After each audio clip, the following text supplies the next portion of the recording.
from the city that never sleeps. 17 miles from Madison Square Garden, New York City. It's America at Night with Rich Valdés, America's favorite late-night talk program, featuring interesting guests from around the world and calls from across America. And now, here is your host, Rich Valdés.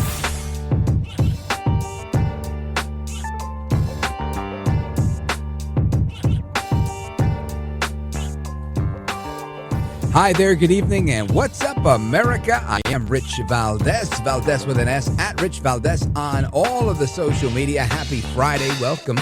And we're doing it live tonight, live and national. If you want to join us on our late night national town hall conversation, feel free. 833-482-5337, 833-4-Valdés. And today, Tish Letitia James, she pleads not guilty in the federal mortgage fraud case. And she did a whole performance on the steps of the courthouse there.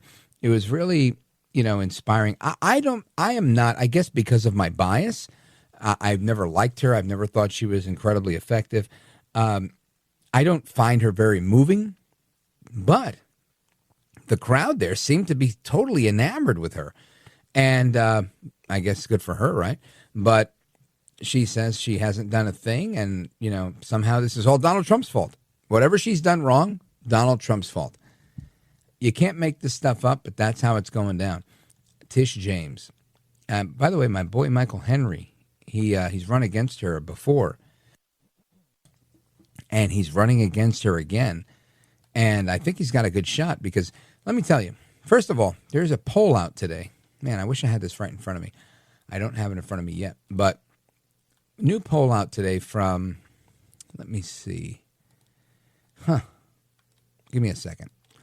This new poll from an organization I'm not too familiar with, but let me see. Give me one segundito. Basically says that Curtis Sliwa, it's the opposite of the poll with Mamdani that the AARP did, where they said if Cuomo were to take the whole race and Curtis were to get out, that he would, essentially be neck and neck. Well, guess what? Same thing pretty much happens when you take out Curtis, and they measured what would happen if Sliwa were involved. And lo and behold, Sliwa does better. Acts, I would say 2 points better than Cuomo. Fantastic. Right? I'm stalling here because it's not opening fast enough. All right, here we go. This is interactive polls on Twitter. The poll is by Victory Polling. And check this out. Zohran Mamdani versus Andrew Cuomo with Curtis Sliwa in the race. Mamdani gets 47, Cuomo gets 29, Curtis gets 16, according to this poll. Without Cuomo, Mamdani gets 49, Curtis gets 41. Without Curtis, Mamdani gets 49, Cuomo gets 39. So he gets beat by 10 points. Now you're thinking, Rich, why are you telling us about a poll where in every scenario Mamdani wins? Because this is only 2 days after the last debate. As the campaign continues and people continue to change public opinion, that's how elections work, my friends. And this is exactly why I believe Curtis can actually win this thing. The stuff that Dick Morris was talking about, 100% right. The momentum, nobody's getting more excited about Andrew Cuomo right now. Nobody's getting more excited about Zohran Mamdani. But people are getting more excited about Curtis Sliwa.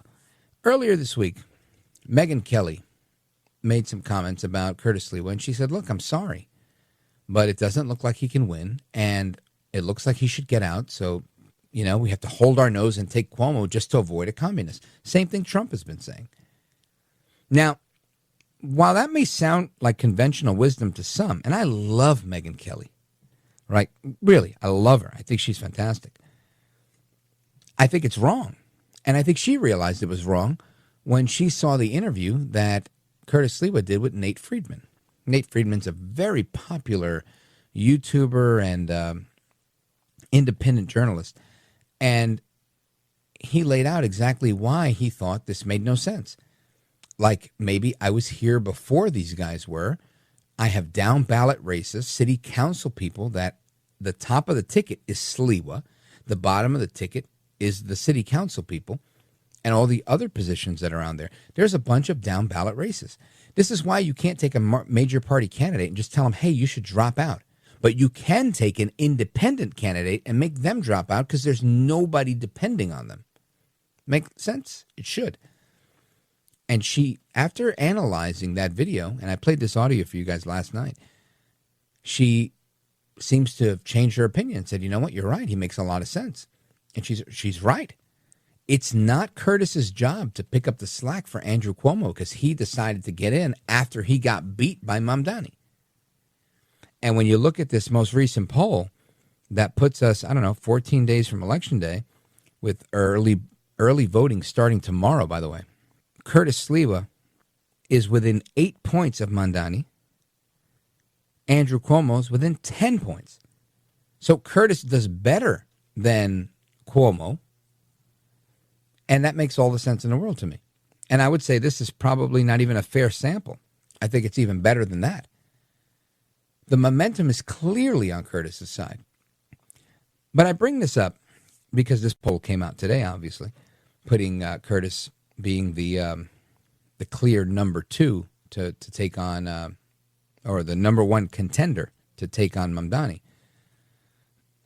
But very, very interesting stuff here. And so many people are trying to write off Curtis Sliwa as if we didn't hear this with President Trump. And I bring this up every day, and I will forever.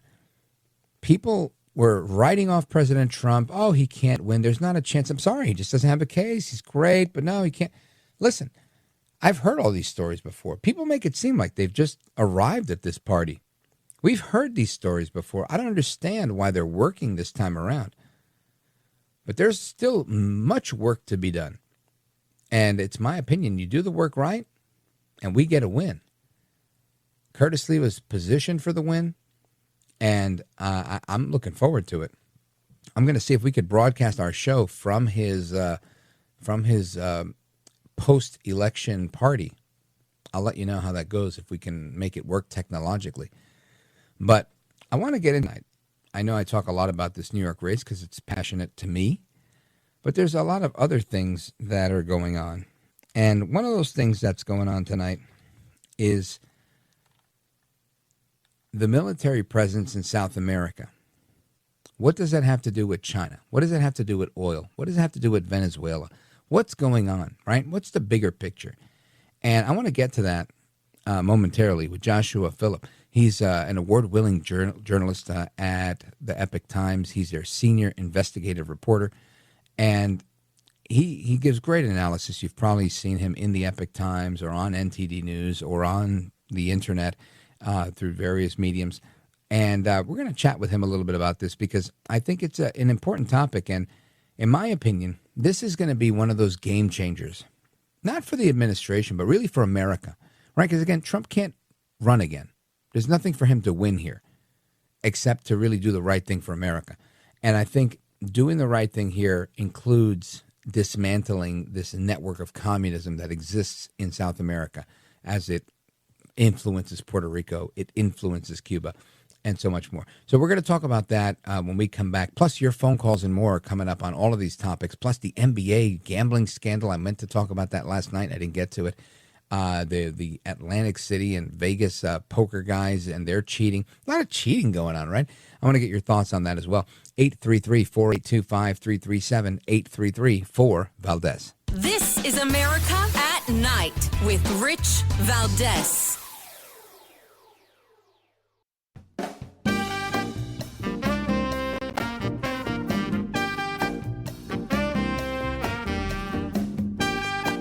Well, thank you, Rich, and thank you for everything. I know you very well, and I listen, but I have a lot of people that listen, and they love your show, and I appreciate it very much. America at Night with Rich Valdés. Tonight, a major escalation in the Trump administration's war on drug cartels.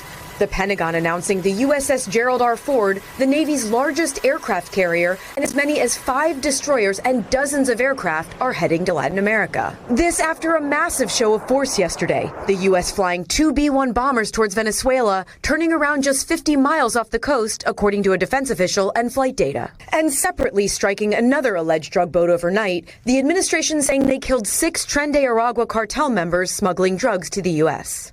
It's the 10th boat struck so far. The administration saying 43 people have been killed during the strikes, releasing videos but not providing additional evidence. President Trump saying the strikes save American lives when he was pressed if he would ask Congress for a declaration of war. I don't think we're going to necessarily ask for a declaration of war. I think we're just going to kill people that are bringing drugs into our country. Okay, we're going to kill them. You know, they're going to be like dead. Many of the strikes happening off the coast of Venezuela. The Trump administration considers its authoritarian leader, Nicolas Maduro, as illegitimate and a narco-terrorist. Maduro announcing he's deployed 5,000 Russian-made missiles and thousands of troops along his coast. No crazy war, no crazy war. All as President Trump has suggested potential land strikes against cartels, saying he'll notify Congress first. But some U.S. lawmakers have questioned if the strikes are legal. This is what I want to get into, because you've got Trump standing up for America, striking back at narco-terrorists coming from a communist regime in South America. And you've got Congress saying, oh, my gosh, how dare you? What is going on? I want to get to the bottom of it with our guest. Our guest is Joshua Phillip. He's an award-winning journalist with the Epoch Times. He's their senior investigative reporter there, and he's with us now. Joshua Phillip, welcome, sir. Hey, real pleasure being here. Good to speak with you, brother. So talk to me a little bit about this. We've blown up more than half a dozen boats. President Trump, in no uncertain terms, saying, look, no, we're not making a declaration of war. We're just saying if you're bringing drugs to this country, we're going to kill you. What do you make of all this? And do you think the Democrats in Congress that are opposing Trump are going to get any traction? I don't think the Democrats are going to get traction on it, because while Trump is kind of taking it a step further by actually blowing up the boats, even Biden was talking about even straight up regime change in Venezuela. And I think this is what a lot of the media is missing right now. This is not necessarily just a Trump stance. The Biden administration deemed Maduro the unofficial leader of Venezuela. They deemed Guaido the government in exile. And the Biden administration was actually discussing regime change. That maybe not enacted, but they did suggest they would support a regime change. And, in my opinion, the drug boats are probably the tip of the iceberg. The incidents we're seeing on the surface are a drop in the bucket compared to, I think, what's really going on there right now. And I think this is not just about drugs. I think it's about regional power. I think it's about China, Russia, especially their presence in Venezuela, and Iran, actually. But I think also this is about oil, and especially with Venezuela and Brazil, very recently, a few months ago, saying they were going to annex parts of Guyana just north of them and take the big oil supplies there. So, this is in some ways even avoiding a potential larger war, like a regional war. Well, this is obviously concerning. And listen, I think a lot of people are very concerned with, when they hear the words regime change. But I can tell you, and no sweat off my brow. We haven't had the best luck with that, right? Right, exactly, right. It really doesn't always work for you. I think it's more of a Band-Aid solution. But when it comes to communists, I can't stand them. I really can't. And for me, it's kind of like by any means necessary, get rid of them however you can. And in this case, I think the communists in Venezuela not only present a threat because of how close they are, and obviously with the drug trafficking, but they're very close to Puerto Rico. They're very close to Cuba. And this is, in my opinion, a direct threat to American national security. Your thoughts on that? I 100% agree with you. And I would also say that's part of what drugs do. When we think drug cartels and drug trafficking, we're thinking gangs. We're thinking a few guys on the streets. We're thinking maybe some smugglers across the border. We're not thinking about national interest of drug trade. We're not thinking about destabilization of a nation through drug trade. Right. And we're also not thinking of foreign influence through drug trade. Because, in reality, this is what's been happening with the drug trade throughout Latin America. Most of the narco-terrorists, the communist terrorists, were trained in China. They're Maoists. Shining Path, a lot of them. The Chinese Communist Party, as we speak, launders the money for the drug cartels through Chinese banks. They also supply the precursor chemicals for drugs like methamphetamine, just about the whole 9 yards. And they also supply the synthetic drugs, things like fentanyl. They also use the cartels not just as a form of like suppression, crime, and terrorism. They use it as a form of national control. So if you're going for government, you want to become a police officer or a sheriff or a judge or the governor or even a president. If you come against them, they kill you. And we've seen this. I don't even know how many times just in the past year alone. How many politicians in Latin America were killed last year alone because they said something against the cartels? And what that means is whoever controls the cartels controls the governments. Whoever controls the cartels controls the governments. And the Chinese Communist Party set a lot of this in motion. They actually did it mainly during the Cold War, during Mao's era, by working with Cuba, and it was run through Cuban intelligence.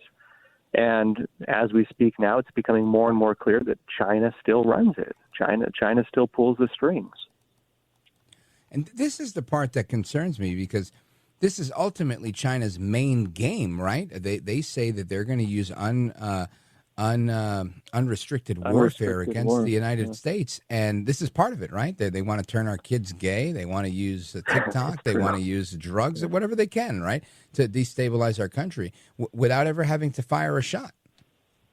That is accurate. So unrestricted warfare has 72 documented strategies, non-military, trans-military, and unconventional military. And, it sounds funny, turning the kids trans. They call that culture warfare. They have a word for it. That's what they're doing. It's basically about creating opposition movements and then creating agitation against kind of the pillars of a society. Drug warfare is listed on there. Drug warfare is one of the listed, named, not conspiracy strategies that they have on there. And, again, they've been doing this. I wouldn't even say secret, but they've been doing it relatively openly for they kind of announced it now. some years ago. They had a book on it. They wrote a book, so it's not. This isn't conspiracy, which makes it concerning because at what point do we just acknowledge what they're telling us? Let me ask you, because I know you guys at the Epoch Times, obviously for some personal reasons, have you've felt the hand of Chinese communism very closely, but everybody else in the media seems to just think it's kind of cute and doesn't take it so seriously. What's your message to them? My message to them is that they're selling out the country. And I think they're supporting an evil regime that harvests the organs of political prisoners, of religious believers, that harvests the organs of people who are even kidnapped now because they've moved it beyond it.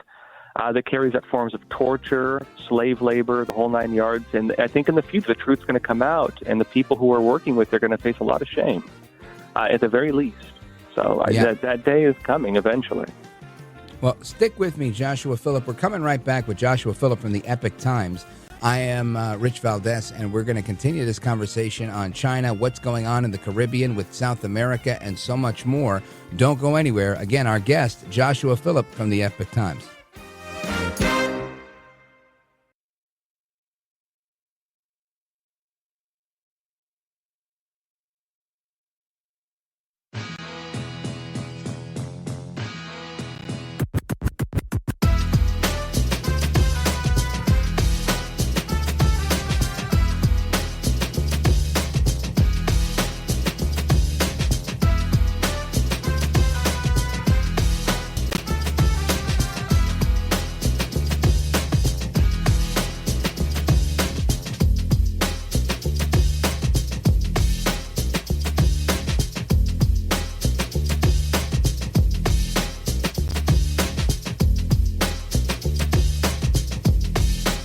Thanks for what you do. You have so many people. You ask the questions that if the viewer had a microphone, they would ask that question, and you seem to always ask it right at the right time. So God bless you, my friend. America at Night with Rich Valdés. you read the same papers as I do, but I don't have to read the papers because I'm the one. Right now, as of November 1st, China will have about 155% tariff put on it. And I don't think it's sustainable for them, so I want to be nice to China. But China's been very rough with us over the years because we had presidents that weren't smart from a business standpoint. Some were good politicians, some weren't even good politicians, but they allowed China to take advantage of us and every other country to take advantage of us. If you see, I made a deal with the European Union. I made a deal with Japan, with South Korea. I made a lot of these deals that are great deals, and I was able to do it. It's really national security. I was able to do it because of tariffs. And we're getting hundreds of billions, even trillions of dollars paid into the United States. We're a very rich country again. We'll start paying off debt. We'll do a lot of things. We'll probably make a distribution out of some of the tariff money. I think we're going to make a distribution over the next fairly short period of time to people because we took in so much money from the tariffs. Just European Union, $650 billion. Japan, $550 billion. South Korea, $350 billion. That's even a lot of money for you guys, right? That's not bad, right? But now we're taking in a lot of money, and it keeps people like this here because that's why they're coming in. I mean, you wouldn't be, I mean, I'm not going to speak for you, but generally they won't be coming in if it weren't for tariffs. They come in here and they don't have to pay any tariff. Again, that is El Trompito talking about the latest wave of tariffs against China. And we're talking about China. We're talking about South America. And but China always fits in because China influences South America in so many ways. With Joshua Phillip, investigative reporter at the Epoch Times. And if you haven't seen his work, it's great work. He does amazing stuff. You should check them out. Joshua Phillip, coming back to you. Let's talk about this. Your thoughts on these tariffs. Are they effective? Is it window dressing? Your thoughts? The tariffs are incredibly effective. And I'd say this actually ties into something else, the Chinese Communist Party. So when we talk about, China, a threat to the United States, what are we really discussing, right?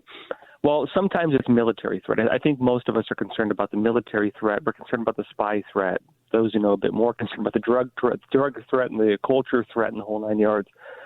But the CCP is actually very weak internally. So if you understand, most of their real estate market has gone belly up, right? It's not doing so hot. That was about a third of their economy. Another about third was in manufacturing. That's also not doing so hot. Part of that was because of COVID when they were doing the economic shutdowns, but also because a lot of companies were doing what they're called de-risking because they were shutting down shipping, shutting down the ports. A lot of companies pulled out, and then the CCP has become a lot more authoritarian as well, where the regime is now arresting people if you question the economic numbers. You have, American and Canadian businessmen, for example, getting arrested. And so a lot of companies now are seeing that, and it's too dangerous to do business in China. Add to that the tariffs. And effectively what that has done two things. One thing, of course, is it's kind of redistributed the factories to an extent. Trump wants to bring manufacturing back to the United States. Most of that is Chinese manufacturing. That's where most of our businesses went. Right. The other big thing tariffs do that nobody talks about is they actually devalue your currency. And the American dollar is to a degree being devalued. That will not affect us other than making us more competitive when it comes to international markets manufacturing. So let's talk about the long-term effect of that, because I feel like this has been a boon for the American economy, and it's been kind of like a secret weapon of the Trump administration. But there are sometimes unintended consequences. Your thoughts? Well, I mean, I understand the history of tariffs, right? So if we go back, a lot of people say, well, wasn't America, the federal government, originally funded by tariffs? Yeah, for the most part it was. But that was also when the American federal government was significantly smaller and most of the power was in the states.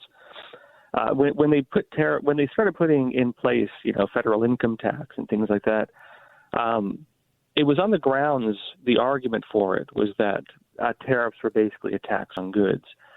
And, of course, that was at the time when America was still kind of building up, right? We've gotten to a point now, though, where American businesses can barely compete with international markets. And so a tax on foreign goods actually would give American manufacturers the ability to compete. On the other side of it, too, we've been finding out that, hey, we've had bad business deals trading at a loss with I think Trump said all but 2 countries on the entire face of the planet. We find that we're subsidizing the militaries of Western Europe. Why are we doing that? We're subsidizing the health care of Western Europe as well. Why are we doing that? Americans are finding out that effectively, I don't know, maybe we're gullible or ignorant, or maybe we're just too giving, but we've been getting taken advantage of by just about every country on the face of the earth in various ways. And life here has become very difficult, but also America is supposed to represent something. We're supposed to represent the power of a free market. And I think that's why a lot of tyrants, a lot of communists, a lot of socialists, they want us to redistribute the wealth, because if the American economy is allowed to run at full steam, we'll leave the rest of the world in the dust, and they will feel the need to adopt a system closer to ours. I interpret this more as a battle of world systems in terms of how it's regarded. Yeah, I get what you're saying. And my hope is that Trump is able to use them as best he can, and it seems like he's doing it to do what he's got to do. To your point of them not always being there, we also didn't have the IRS for a long time, and now we have that. Around the same time. Right, which is the Federal Reserve until about then. Yeah, and that's like something I'd love to get rid of, no? Oh, if we can get rid of fiat currency, if we can get rid of, the Federal Reserve, fine, I understand printing paper money, it has some benefits, but I think the biggest concern is its ability to set interest rates and its ability to bail out banks. And having a centralized bank that can do like really risky types of loans, and having a centralized bank that can, of course, basically just change interest rates in here to be partisan ways to make a good economy look bad and a bad economy look good. I don't think it's a good system personally. No, I'm with you. I would love to get rid of that. There's a lot of things I think we'd like to get rid of. And I think President Trump is on board with that. And not to go too awry from our intended conversation, but I feel like President Trump has really positioned America to be the crypto capital of the world. He's really kind of forward thinking. He's doing all these precious metals deals, or I should say rare earth minerals deals, which I suspect, and you give me your feedback on it. It's a little bit off the beaten path, but why not? It's on the table. I feel like we might get to a place in the near future where the American dollar is kind of pegged through a stable coin that's attached to both rare earth minerals and precious metals, where we kind of bring back the value of the dollar to kind of eliminate a lot of the problems that we're both talking about. What are your thoughts? I think it's possible. The question is, what's the U.S. dollar based on right now anyways, right? Well, we have the petrodollar. It's based on the U.S. military. There's gold. We'd like to think that there's gold in Fort Knox. I hope there's still gold there. But, it is true that GDP is not just determined by gold these days. And rare earth minerals, maybe that's the new petrodollar. Maybe that is where it's going. I think that's very possible. But I also think that America becoming the new powerhouse of manufacturing. Again, the way I interpret this is, Trump's whole narrative is America first. He's saying, the American system should work in the favor of the American system, not in favor of foreign governments. And the entire administration, if you break it down, is just based on that simple principle, whether it's deportations, whether it's border security, whether it's blowing up the guys trying to bring drugs here to kill 100,000 Americans every year. Yeah, I think it's all about that same basic principle. Well, I agree. And I think this is, and you tell me what your thoughts are, but I think this is why Trump is so popular. It's why he won the popular vote. It's why he was reelected again. It's why I think so many people are jumping on the MAGA bandwagon, because they've realized it makes sense to kind of put yourself first before you put others first, because sometimes there's not enough to go around to put everybody else before you. Well, and it's a principle, too, of I think, I don't want to keep beating it, but, the battle of international systems.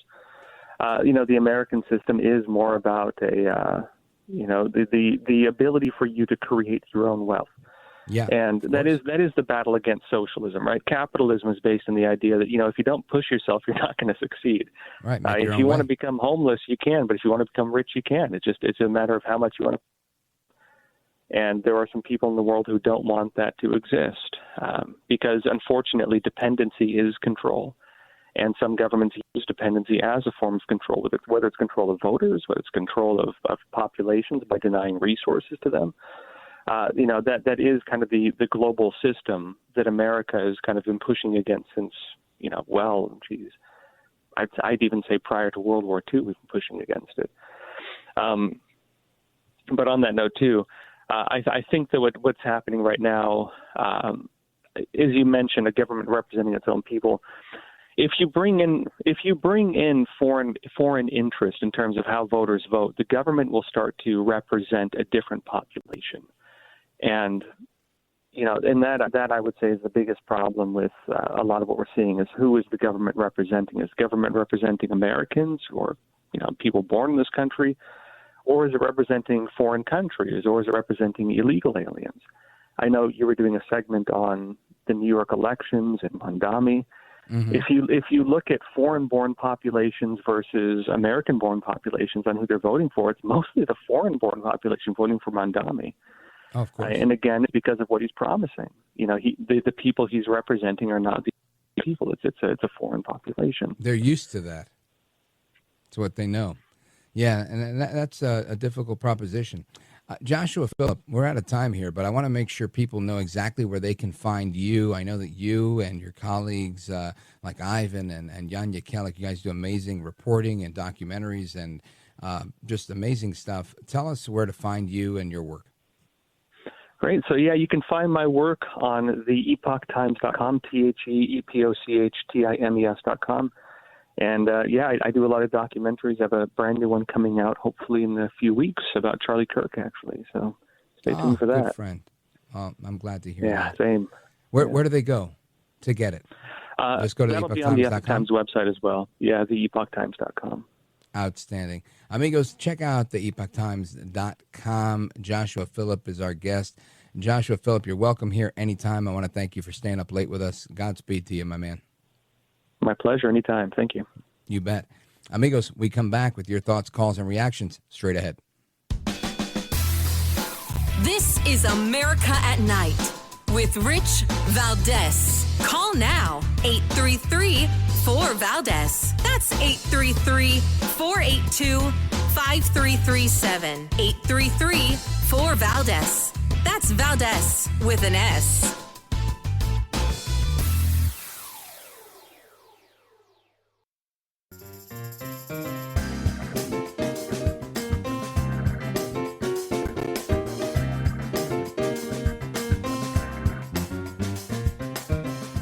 Call now, 833-4-VALDEZ. That's 833-482-5337. 833-4-VALDEZ. That's Valdés with an S. All right, amigos, to the calls we go. 833-482-5337. 833-4-VALDEZ. Let's go to the phones. I want to go to, let's see, where do we go here? We're going to go to Eduardo, who's calling us from Tampa, Florida, listening from his old stomping grounds in Chicago, Illinois, WLS. Eduardo, go right ahead. Yeah, good evening, Rich. Well, thank you for that interview with Joshua from the Epoch Times. Very informative. Yeah. Hopefully, when President Trump meets with China, they're not going to give us too much of a hard time about our little shoot-downs on those Venezuela boats. We could always bring up Taiwan. And their cyber It could be worse, right? Yeah. But, hopefully the tariff will be less of a news going into the midterms next year, even the immigration. But all this is tied together. The immigration, the Venezuela, it's all tied together. National security. It's all national security. And China loves this. China loves the chaos. Why do you think China loves the chaos? Well, it just distracts them from us being over there close to their area on the Asian continent. So it's a nice distraction for them, for us to be paying more attention to our area more than being over there, overseas. Yeah, keeping us busy over here than keeping us busy in their backyard. Yeah, that's what I'm thinking. Yeah, I get that. Listen, when it comes to China, when it comes to communists in general, I have to say this. Besides Christianity and maybe Islam, I would say the most prevalent, and this is not scientific, this is my opinion, the most prevalent ideology, philosophy to have grown in the last 100 years is Marxism. And this is what they do. And the Marxist is happy to wait. They are in this forever. They're in it for the long haul. This is not about winning the next election. This is about taking over the world. And they never lose sight of that goal, ever. This is always about the end. And because of that, they are very patient. And they're willing to kill you by death by 1,000 cuts because they've got all the time in the world. And sadly, I feel like sometimes we're in that microwave generation where we want to do things a little bit faster. And it's sometimes to our detriment, Eduardo. Yeah, definitely. Yeah. Well, thanks for your call, brother. I appreciate it. Have a good weekend. Thank you very much, I got to take a pause right here. You bet, bro. Anytime. God bless. And amigos, we're coming right back. Your calls from D.C. and everywhere else. Don't go anywhere. This is America at Night with Rich Valdés.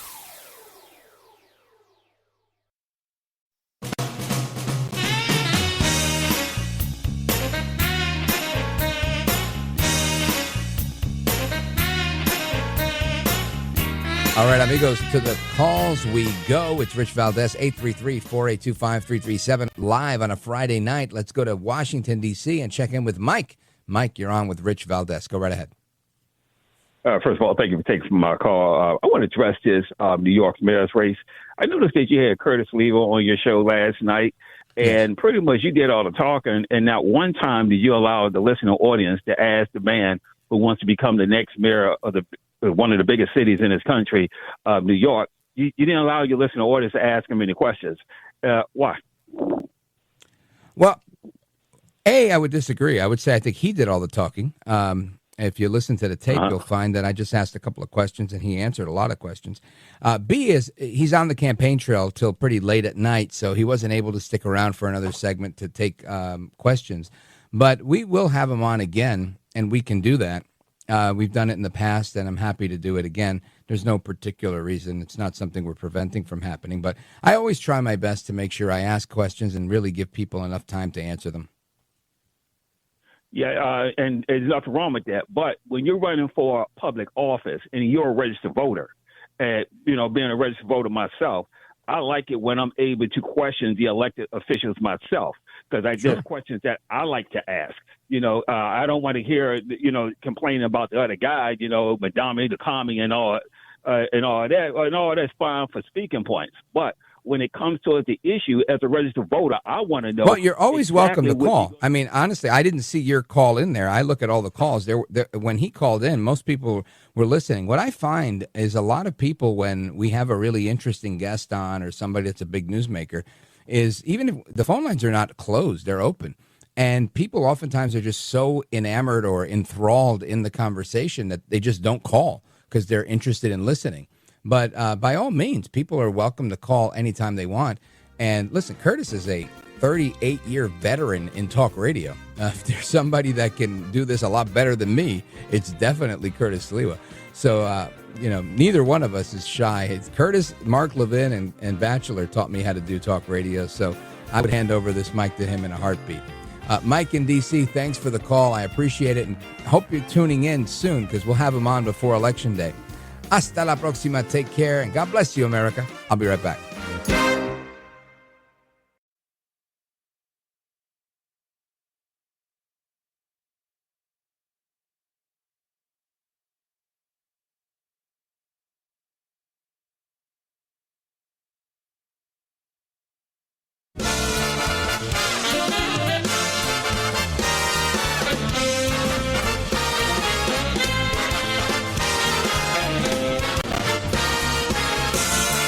Live from the city that never sleeps.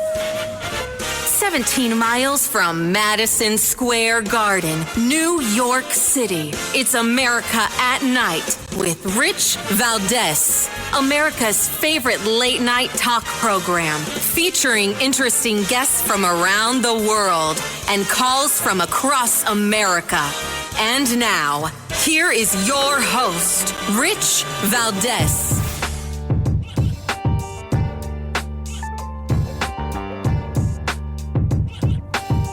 Hi there, good evening, and what's up, America? I am Rich Valdés, Valdés with an S, at Rich Valdés on all of the social media. Happy to be here with you this Friday night. We're live and national, and we're going to discuss a lot of things this hour. I've been getting some, I don't want to say complaints, but feedback from our listeners.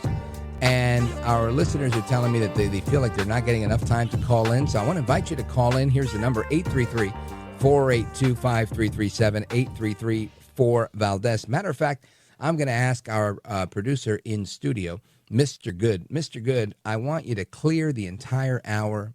We want to do phone calls with our listeners all hour long. We're going to let our hair down this Friday night. And anybody wants to get on any topic, I'm happy to do it. You know the number, 833-4-Valdés. Now, I want to get into some of what's going on in the news, as we always do, right? We talk about what's happening in the news. Hakeem Jeffries has surrendered the Democrat Party to Zoran Mamdani. That's right. Hakeem Jeffries today finally succumbing to the pressure of the socialists. Now, you would think, was he waiting to be strategic? Was he waiting to be smart? Why did the speaker, well, I always say that, forgive me, because he took over for Nancy Pelosi, but why is the minority leader of the Democrat Party in the House of Representatives waiting until 11 days before Election Day to endorse Zoran Mamdani? And I'll tell you why. He didn't want to deal with the fallout. He didn't want to deal with the issue of people saying he's this, he's that, he's whatever. And listen, I get it. I get it. The people that are supporting Zoran Mamdani and the people that support Hakeem Jeffries, they're not necessarily one and the same, right? There are still a number of people that are Democrats because they believe in the working class. They believe in a blue-collar lifestyle. They believe in things that were real when I was a kid. Right? When I was a kid, the JFK Democrats, it was a different world.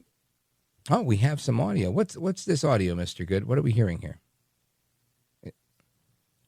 We have Jeffries endorsing Mamdani. All right, let her rip. Let's hear it. My position, and I will. Well, start it from the beginning so everybody could hear it well. I have not refused to endorse.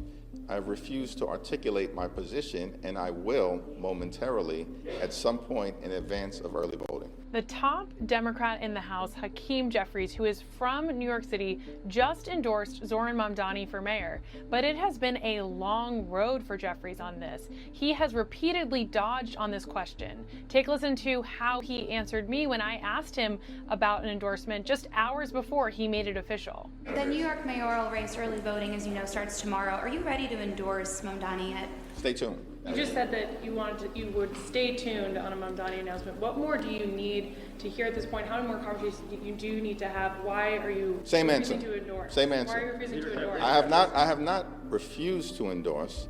I've refused to articulate my position, and I will momentarily at some point in advance of early voting. As I've said, I will have more to say about the mayor's race when I have more to say about the mayor's race in advance of early voting when I'm back home tomorrow.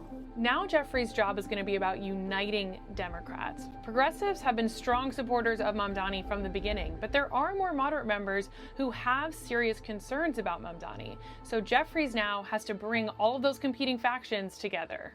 I have not. So that is Hakeem Jeffries finally endorsing him. And my question is it strategic? Sometimes people wait till closer to actual election day to add some momentum to the race. But let me ask you a question. If you say, hey, look, I'm getting an endorsement from America's Mayor Rudy Giuliani, and I'm going to get it the week before early voting. I would say smart idea, do it right before early voting, give yourself a little boost, makes a lot of sense.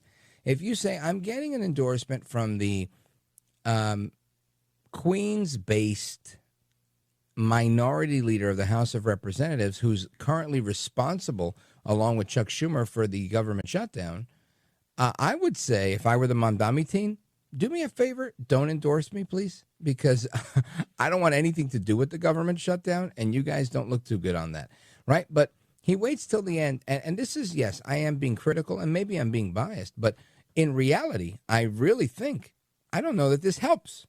I don't think it helps at all. Even the media is incredulous, right? The media is saying, waiting until the 11th hour to endorse Zoran Mamdani, right? Nobody thinks it's genuine. It comes across as Hakeem Jeffries was held over a bridge by his ankles, like Suge Knight holding Vanilla Ice, threatening the guy, saying, you're going to endorse him or what, right? And nobody wants to believe this stuff. I certainly don't think this is you just heard Hakeem Jeffries. Did he sound very enthusiastic about that?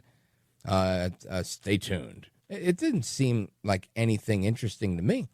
So I don't know that's going to help at all. Now, the reality is Hakeem Jeffries can turn out a vote. He gets elected every now and again, right? That's why he's minority leader. And if he can turn out his vote with his endorsement, then he's going to help in his district to help Mamdani win. That is beneficial to the campaign for Mamdani. The question is, will he do all of that? He just said, I'll figure that out when I get back home. So he's not even home. So really, what's going on, right? Unless he's got his team on the ground working, and that could be true, right? It could be true that he's made a deal with them for months, and that for months they've been helping and pounding the pavement and making the phone calls and knocking on the doors and meeting the people. That I'm not saying it's not happening, but it doesn't seem like it's happening based on what we're hearing from Minority Leader Jeffries. So it just seems very unenthusiastic. Whereas you see a Giuliani endorsement coming in earlier this week seems to me very strategic, right? Because we all expected Rudy to endorse Curtis and then doubling down. Not only did he endorse him last week, or it was Monday, whenever it was, last week or Monday, but then yesterday also making a very clear statement that he unequivocally is endorsing Curtis Sliwa, and that he's making no bones about it. I think that's a good thing, right? That's somewhere where now you have a surrogate in the media. Rudy Giuliani is on TV every single day, who's a very popular figure, who's a very well-respected mayor on both sides of the aisle, right? Most Democrats don't hate Giuliani. Most people, most New Yorkers, period. You ask them, what do you think of Mayor Giuliani? And they take their hat off and they give respect, because it's very difficult to diss Rudy Giuliani. It's very difficult. The guy who took down the mafia, the guy who took on the FARC. For those of you who know FARC, that's the Fuerzas Armadas Revolucionarias Colombianas, right? This Colombian revolutionary group, armed forces, that terrorist group out of Colombia. They were going to kill him. They had death threats against him. He was taking out John Gotti. He was taking out the organized crime, putting RICO cases against the mafia in New York City, and taking on all of these gangsters in South America. You name it. All sorts of things were going on with Rudy. And he didn't blink an eye. Rudy Giuliani is a very tough guy. And so when he comes in with his endorsement, I take it seriously. But again, that's me. I've had the opportunity to work alongside him, to know him, to call him a friend. So you tell me, what are your thoughts here? Anyway, we're going to talk about that this hour. We're going to, obviously these are big races, the race in New Jersey. And I got to tell you, people, if anybody's criticizing me for not talking enough about what's going on in New Jersey, forgive me. I was at an event yesterday for Jack Ciattarelli. I got to tell you, I have zero doubt in my mind that Jack Ciattarelli is not going to win. He is going to win. Jack Ciattarelli is going to win, in my estimation, by 5 points in New Jersey. Curtis Sliwa is also going to win probably by the same margin, is my thought right now, based on the momentum that I see.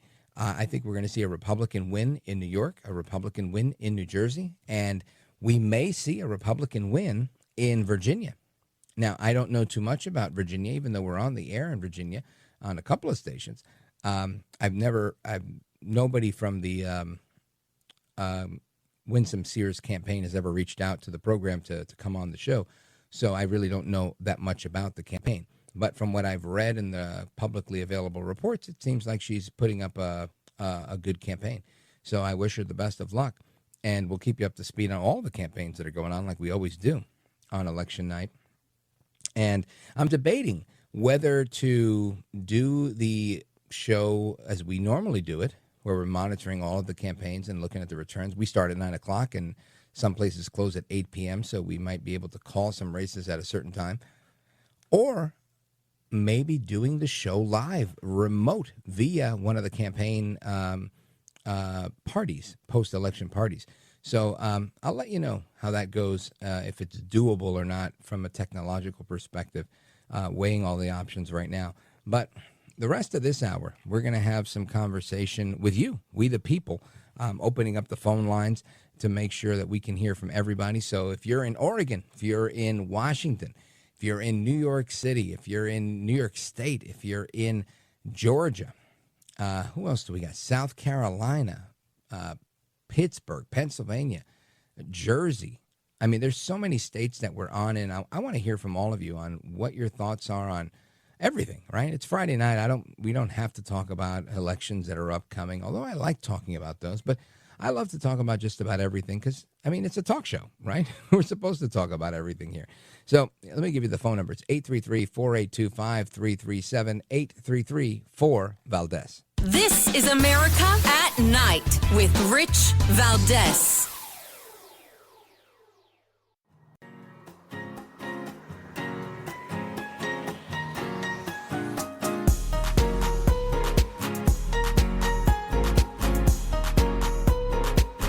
After the guest leaves every night and we're doing open phones, kind of at the heartbeat of America. And you sit there in this radio studio and suddenly you hear voices. Mobile, Dallas, New York, Miami.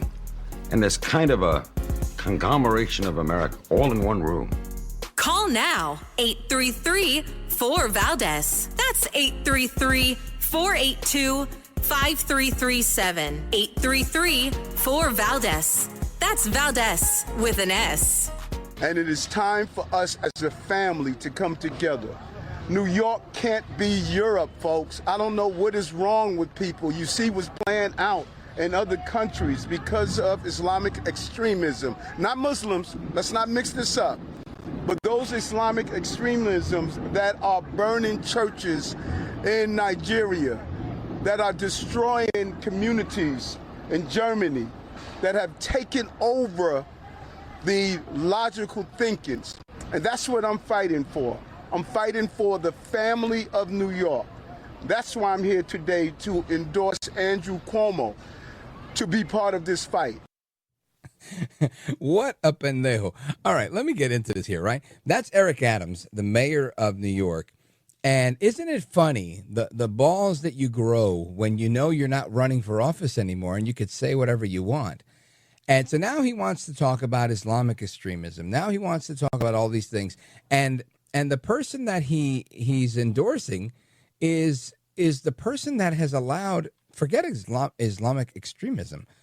Let's just talk about criminal extremism. Andrew Cuomo. Before the no-cash bail was signed into law by Governor Andrew Cuomo, people would get locked up and spend time in jail, and they had to post bail in cash in order to get out of jail. So if you were the guy that went around doing whatever X crime, X, Y, or Z, you would have to stay in jail until you could afford to get bailed out and then have your hearing. And if you never got the money to get bailed out, then you would stay in jail, and they would credit that time to you when, let's say, you get sentenced to a month in jail and you'd been in jail for 2.5 weeks. They'd say, you only owe us a week and a half, right? Time served versus your sentence. It's never been unfair. And if you had bail, then great. You pay the cash, you put it up, they give it back to you when you show up to court, and then when you get sentenced to the month in jail, you do the month in jail later. Right? You're always going to do the same amount of time, and you always got to pay your bail and make sure you don't go anywhere. But Andrew Cuomo decided to say, no, we're not going to allow that. We're going to let people commit their crimes, and we're not going to hold them on cash bail. So if you don't hold people on cash bail, you can't hold them at all. So you release them and you say, hey, just make sure on good faith, even though you just mugged an old lady and raped somebody, we're going to make sure that you come back on this date to go to court. It is the dumbest thing in the world. It literally encourages criminals to be criminals. And that is what Andrew Cuomo signed into law. And he didn't do it begrudgingly. He didn't say, look, I don't want to do this, but outnumbered. The city council, the state legislature wants to do this, so I've got to do it. Not even something like that. He was proud of this. He paraded the fact that he was doing this as this. He was somehow the best governor in America. And now you've got his buddy or enemy, frenemy, I'm going to call him, Eric Adams. Eric Adams all of a sudden sounding like a right-wing Republican patriot, saying, we've got to protect Western civilization. We've got to protect Christianity. This stuff is not tolerable. Let's not, we're not attacking the Muslims. I'm not attacking the Muslims either. I think what everybody's attacking is radical Islamists, people that are burning churches and killing parishioners all over Nigeria and in Syria and everywhere else that it's going on. So I want to first say, I want to give credit to Mayor Adams. I'm going to be critical, but I'm going to give him credit because I think it was courageous to say what he said. Even if he said it for the sake of political expediency, I'm still going to give him credit. Kudos to you, sir. Had you talked like that years ago, maybe Curtis Sliwa wouldn't even have run against you. Maybe you'd be reelected in a landslide. Maybe you'd still be mayor. I hope it's true. But to me, it sounds hollow and it sounds like fraud, right? It's just me being honest here. I hope maybe he's turning a new leaf and he has some different beliefs. Good for him. But the fact that he makes that statement, and it sounded like a good statement until he turns around and says, oh, but by the way, I want to endorse, that's why I'm endorsing Andrew Cuomo. What has Andrew Cuomo done for anyone? He hasn't helped the state of New York. He hasn't helped himself. I mean, he was in hot water as governor. He was about to get impeached, so he decided to jump ship. And he's out. Now he's the gift, right? Trump says that it is Mamdani that is a gift. I would say the real gift here is Andrew Cuomo because he's willing to just keep on giving. Anyway, I could talk about this for days, and it's the same song for me. I don't like Andrew Cuomo. I don't think he brings anything good to the table. I will take 10 Mamdanis over Andrew Cuomo any day. You know why? Because I'll tell you this. He's a dice roll away.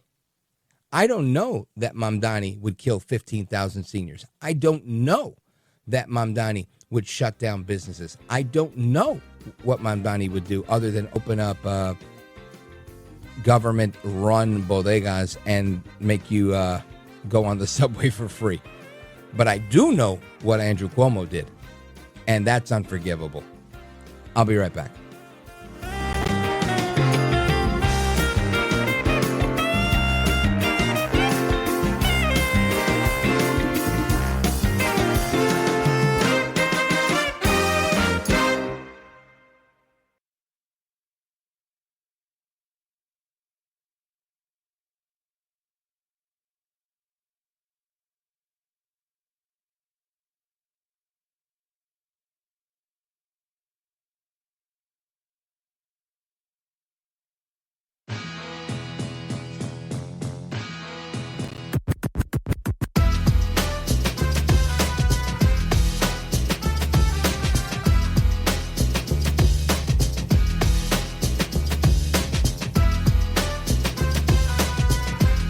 Listen, I like your show. It's the best night show there is. I think you got the best spirit, the best emotions. You're real. You're really a good guy. America at Night with Rich Valdés. Man, I got to tell you, we get some of the best callers on here, not because they say nice things about me, but because they're so smart. right? They really say good things. I love our audience, and I want to hear from you guys. We've got calls from North Carolina, Virginia, Texas, Idaho, and more. 833-4-Valdez is the phone number. I want to go to one of the legends, one of the OGs on this program. And we have many, right? There's not just Gil in Manila, Philippines. There's Pat in Sedona. There's Paul in Boise. There are so many really OGs that call this show, that have been calling for a long time. Some that I want to mention right now, but I'm drawing a blank on. But I love them. They're some of my favorite callers. And speaking of Gil in San Antonio tonight, he from Manila. He's in San Antonio listening on WGKA. Gil, Manila, Philippines, by way of San Antonio, Texas. Go right ahead, brother. Yes, I wanted to comment on the election in New York. I'm up past my bedtime. I generally listen to the show now on your podcast. But the local talk show people here are really tearing into Mandami. They're referring to him as a Shiite terrorist from Uganda, things like that. You gotta love the people in Texas, huh? Yeah, well, but there's a part of Texas that's actually rooting for Mandami. Austin? Did you know? Well, in Dallas, they're in the process of opening a new stock exchange. Yes, I did know that. Anticipating that there'll be a flight of first-rate national and international businesses that are currently based in New York that are going to head south to avoid not only the high New York taxes, but what Mandami has said he's going to do to that. He's made no secret that he's against big business, international business. And so they're anticipating that they're going to head south. And there's opening a new stock exchange in Dallas, anticipating that. Yeah, so, and you know what? They're smart for doing it, because there's a handful of states out there that have no income tax, no state income tax. Texas is obviously one of them for a long time. Florida, of course, Tennessee jumped on the bandwagon, and some others. And Gil, it's fascinating to me how there's, I don't know, 40-something other ones that haven't figured it out yet, that everybody's going to those states. Why do you think people aren't getting it? Well, the problem is there are a lot of people from places like New York and California that are coming here. But the problem is they're bringing their liberal politics with them, and they're changing some of the demographics in voting in some of these areas. You know, Austin and here in San Antonio, sure, it's Austin's screwed. very Democrat. Yeah, I didn't know about San Antonio, but I do know Austin has been screwed for a long time. Now, let's talk about more important things, Gil. If you're stateside and you're not in Manila, Philippines, that means you're still at the VA hospital or visiting there or in recovery. How are you doing? How's your health? Well, it's getting better, I guess. You sound great. I had an appointment today. I had some issues, but I think I'm fighting back, and they have me in different therapies, and I can't say enough good things about the people at the Veterans Hospital here. They're just great. They really are. I love hearing that. Well, I hope you and your family are well. I know you have a daughter that's coming into the armed services, and I thank you for your patriotism. I thank you for your listenership, for your friendship. I think you're a heck of a guy. You and your family are in my prayers. Gil in San Antonio tonight, not Manila, Philippines. Godspeed to you, sir. Shout out to everybody in Texas on WGKA. And we continue. Where do we go from here? We go to Winchester, Virginia. And we check in with Leo. Leo, go right ahead, sir. Yes, we have a great candidate for governor, Winsome Sears. She's got a beautiful first name, Winsome. She's a mega person. she loves Trump, and she's a beautiful black lady. She was a I've seen her on television. I know who she is. I've been following the race. President Trump just endorsed her, I think, yesterday or the day before, and I'm hoping it goes well. I don't know much. You know, they haven't reached out to us to come on the show, so haven't spoken with her. I don't know her, but it seems like it's going well. You tell us, what's it look like on the ground? Yes, she's getting more and more closer to winning, and she's strong with saying no to men and boys showering with the girls or competing with the girls in sports, and versus the lady. She has the Democrat competition lady. She is all for her 3 daughters having to shower with boys and competing, and apparently, and then she'll raise the taxes. The Democrat lady will raise taxes, and that's Abigail Spanberger. Yes, and she's and she supports the Spanberger. He's running for governor, and she is supporting the Attorney General who said 2 bullets for the former. Oh, right, to kill the guy and his kid. Yeah, and his two children. Yeah. It's disgusting. And she said she's against violence, but she wants to run with them and keep them in there. And I also saw her, Leo. I also heard her. You tell me if you heard this, but I heard her make a comment in the media saying she was almost like mad. She was like, you people, all you talk about is this guy Jones. I think that was his name, right? Jones, and his crazy comments about killing people's kids. And she's like, and you don't pay attention to me and my campaign. I'm literally running for governor. And she seems so bitter about it, kind of like saying, like, I'm. And she said it was because she was a woman that's why nobody was paying attention. Do you think any of that's true? No, that's not true. And besides that, she was in Naval Academy, and there she was involved in cheating. Oh, her too, like the lady in New Jersey. Or is that maybe I've got that confused? Might be.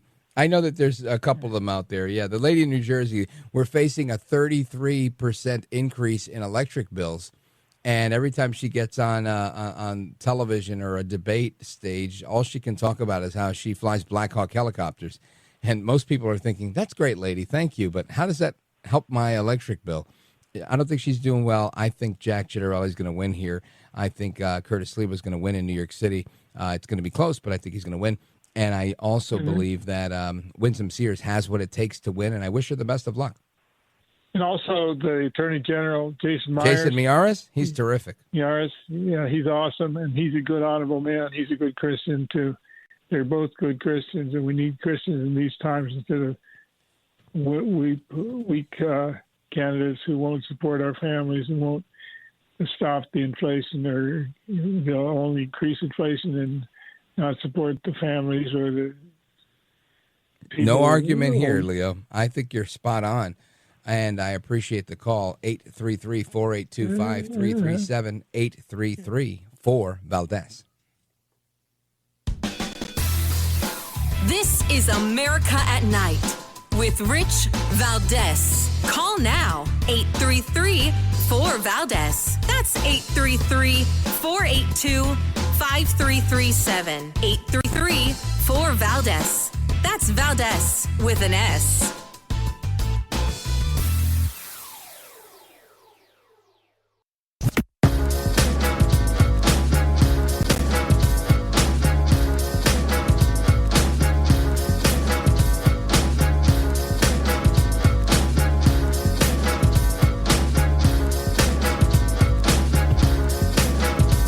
America at Night with Rich Valdés. All right, amigos, welcome back. Rich Valdés. Your calls, your thoughts, your opinions, open phones across America. Time-honored tradition here on this program. 833-482-5337, 833-4-VALDEZ. Let's go to Vernon, Virginia, WMAL. Check in with Chris. Go right ahead. Hello, Rich. How you doing? Wonderful, thank you. I think you're a great host. I'm easy to listen to. Thank you. And I'm happy I found you. Likewise. Anyway, I love Okay, I think we ought to get out of the UN. It would save $500 billion. I think we ought to get out completely. I know Trump got out of part of it, got out of the world. They've never been our friend.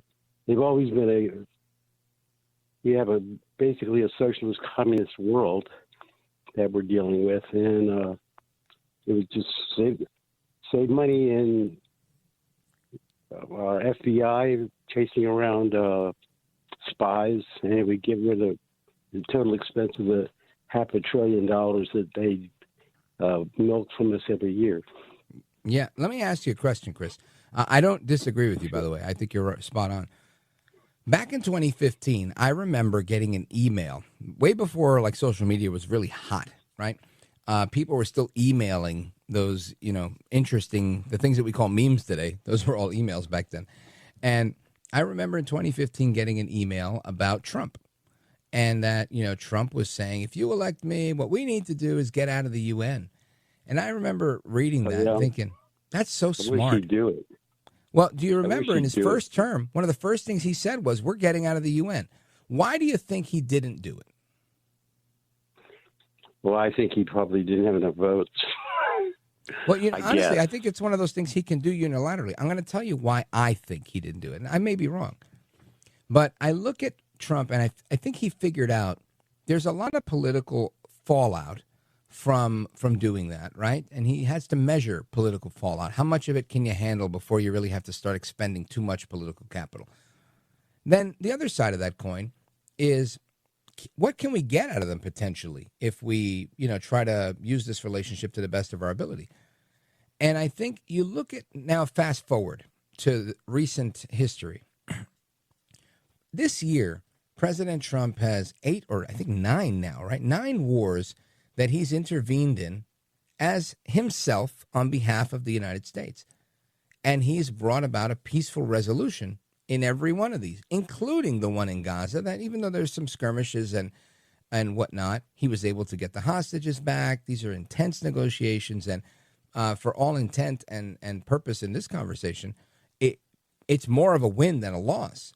So I look at that and I think, why would Trump, if he himself can function better than the UN with Secretary Rubio, with Ambassador Witkoff, with his son-in-law Jared Kushner, at least in that situation, right? Everything else he kind of did on his own with the Secretary of State. Why would he remain a part of the UN? And the only answer I come up with is, it's the same reason he didn't run as an independent. He ran as a Republican, not necessarily because he espoused Republican principles per se, and I think many he did, but because you need a vehicle. And if there's already a vehicle there, then what you do is a hostile takeover, right? And that's kind of right up Trump's alley, right? He's a New York businessman. That's what he's used to. And I think in the near future, being that Trump will not be president of the United States in 2028 and 2032, to the chagrin of many Democrats, I think I see Trump spending the rest of his days as president of the world. And I think he'd do a good job at it, honestly. I think him being the Secretary General of the UN, I think, in fact, I could even see him already saying, folks, I was the president of the United States, leader of the free world, so maybe we could change the name from Secretary General to like President of the World, global leader, president, right? Whatever, they land on. But I do believe that President Trump would do an amazing job at running the UN because he would run it in a lean manner. He wouldn't do what they're doing now where they just extort money from member countries and then spend it willy-nilly. So I think that's the reason we haven't gotten out of the UN, and nothing other than that. It's a useful vehicle. It's already there. You might as well challenge them, gut them, and take over. The same as he did with the Republican Party. And I think we're all the better for it. Chris in Mount Vernon, Virginia, thanks for your call, brother. WMAL. I'm pausing right here. We're coming right back for Wilmington, North Carolina, Boise, Idaho, and more. 833-4-VALDEZ. This is America at Night with Rich Valdés.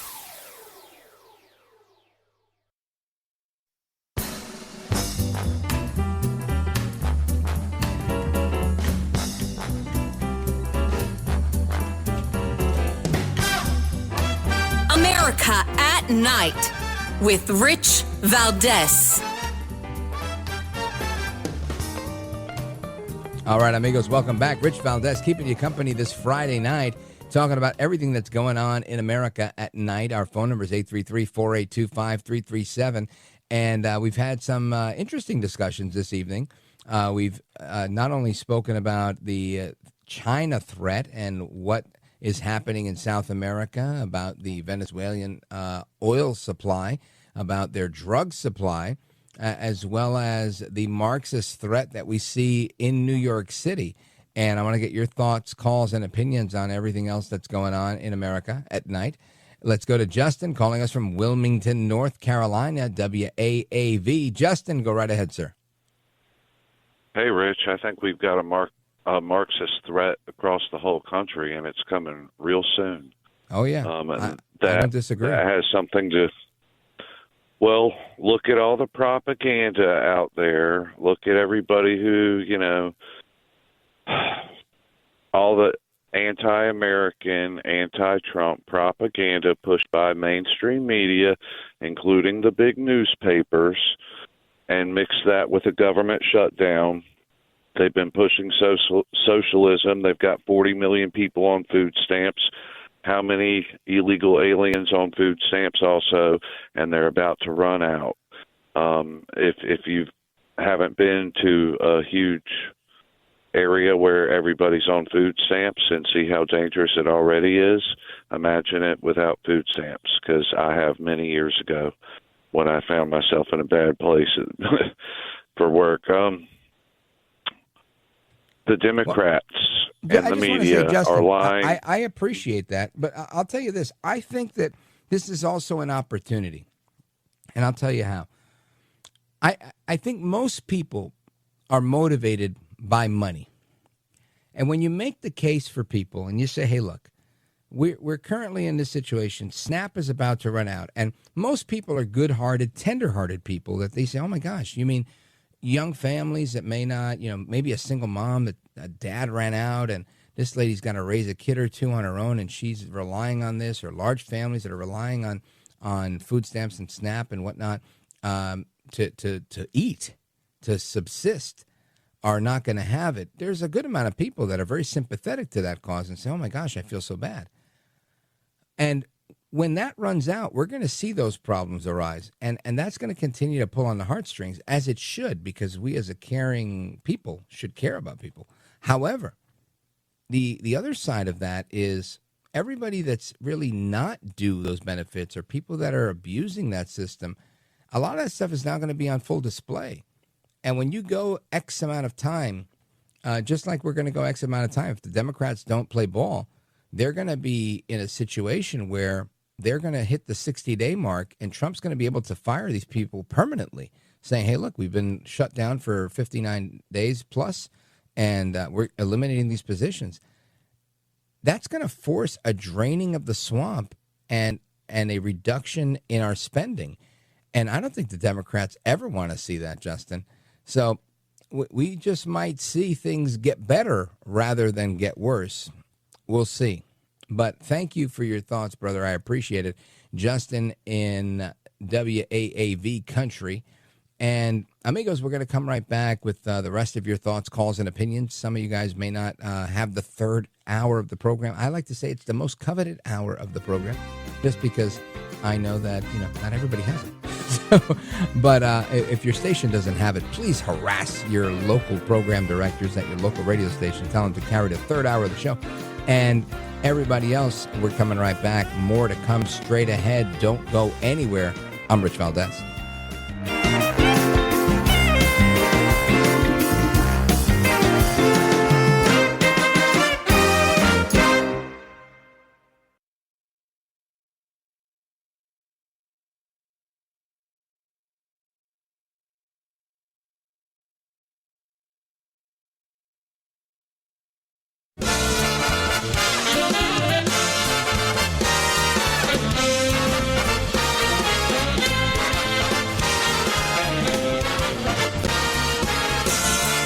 Live from the city that never sleeps. 17 miles from Madison Square Garden, New York City. It's America at Night with Rich Valdés, America's favorite late night talk program, featuring interesting guests from around the world and calls from across America. And now, here is your host, Rich Valdés.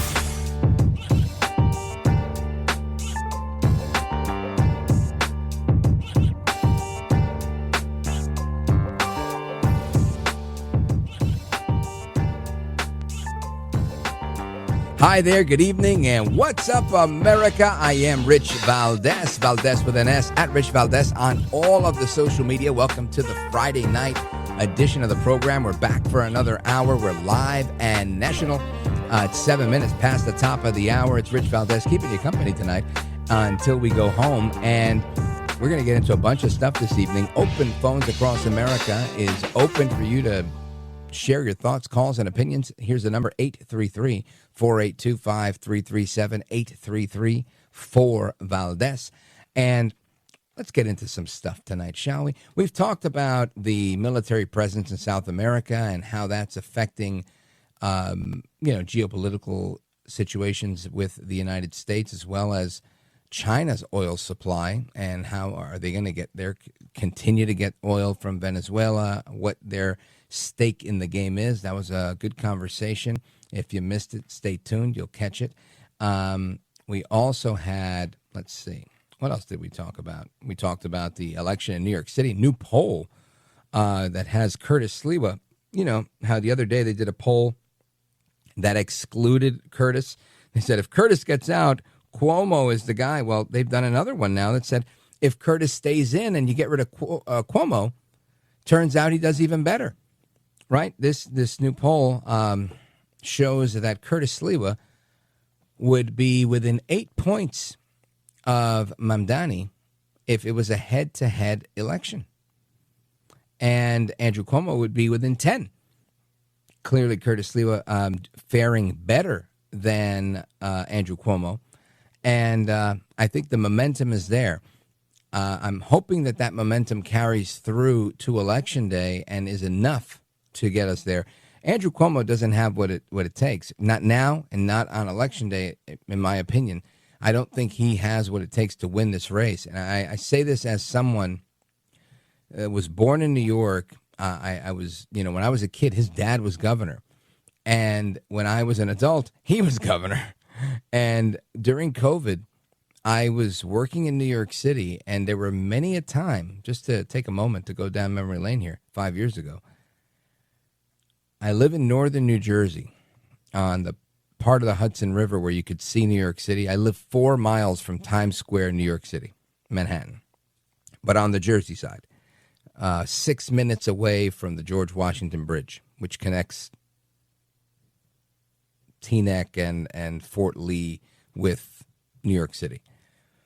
And I can tell you this, during COVID, there were times where I would jump on a bus that would get me from New Jersey, northern New Jersey, into Midtown Manhattan, and then from there I would take a subway or I'd walk to my studio. Back then, 17 floors above Madison Square Garden, New York City, and 34th Street. And all I could tell you is I remember most of the days during COVID when I got on that bus, I and the bus driver were the only 2 humans on that bus. That was it. 2 people. And I have to give kudos to New Jersey Transit for not canceling those trips because there was only 1 passenger, me. I'm glad they did it. But that was the dire state of affairs we were in. Many very experienced producers and hosts at the radio station I worked at the time, WABC in New York City, they lived in the outskirts, the suburbs of New York, Westchester County, north of the Bronx. And many of them said, you know what, I'm not going. I'm not risking going into the city. There are hot spots in the city where people are getting infected like crazy. I'm not going. I believed I was invincible during COVID, and I was right. I never got sick, and I didn't care. So I went.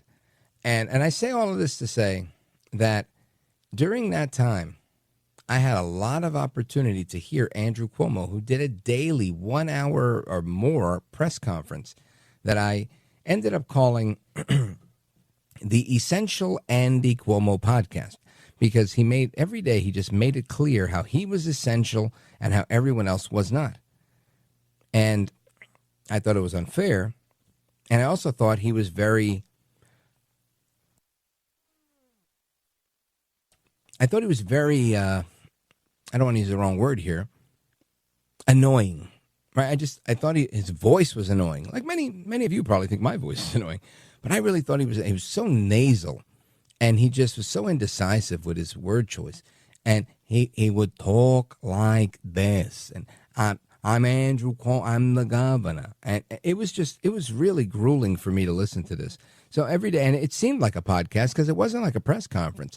It was more like he was doing an hour-long podcast where people would just give him topics, and he was the talk show host that didn't even do a good job. But that's how it went down every day. And he loved it. He was a ham. He should have been in the business I'm in rather than politics. But anyway, long story short, he was a tyrant. He didn't care. He didn't care to go after the Jews. The Jews were like, we have to have synagogue. We have to have shul on Sundays.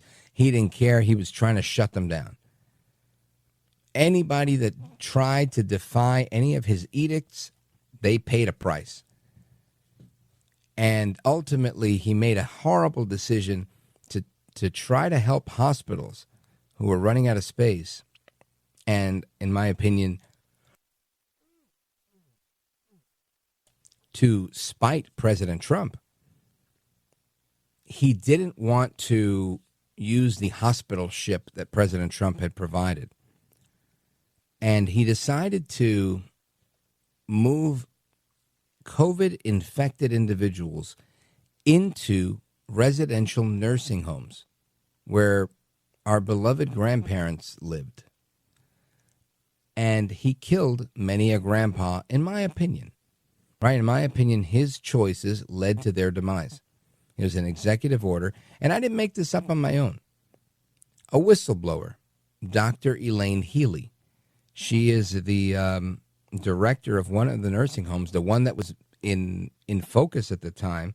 It was the most infected one in that region, the one in Westchester County.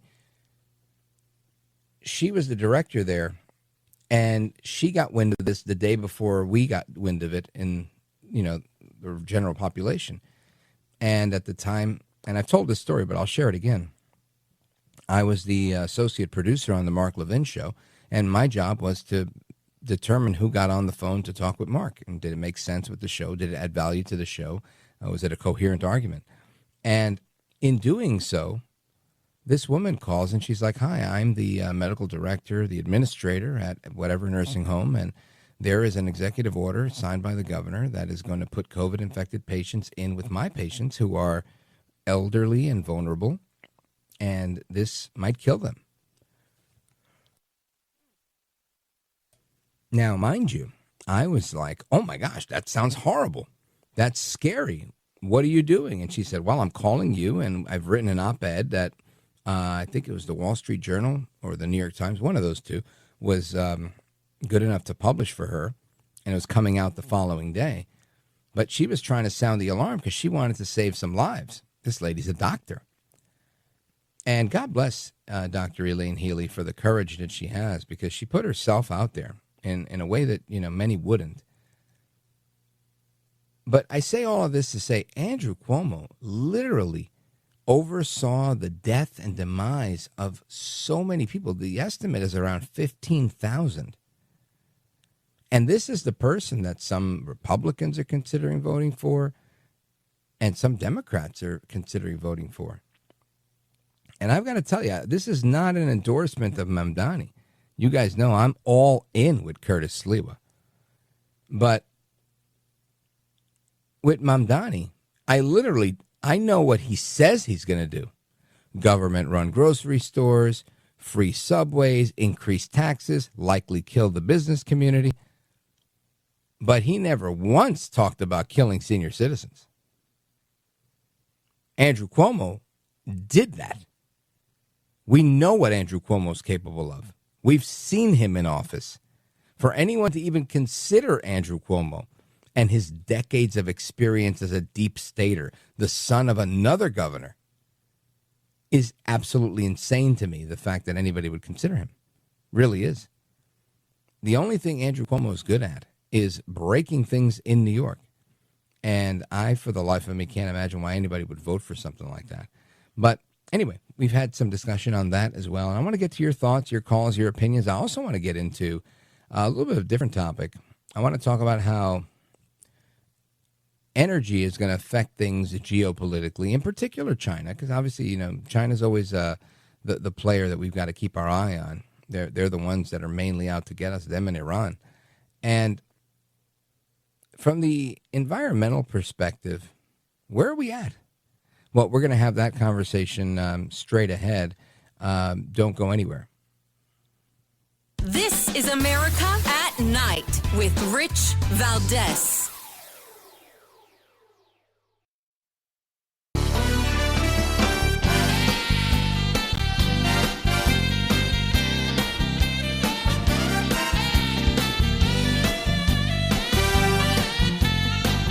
Rich Valdés, who again will do a fine job, and I know you'll enjoy listening to him. This is America at Night with Rich Valdés.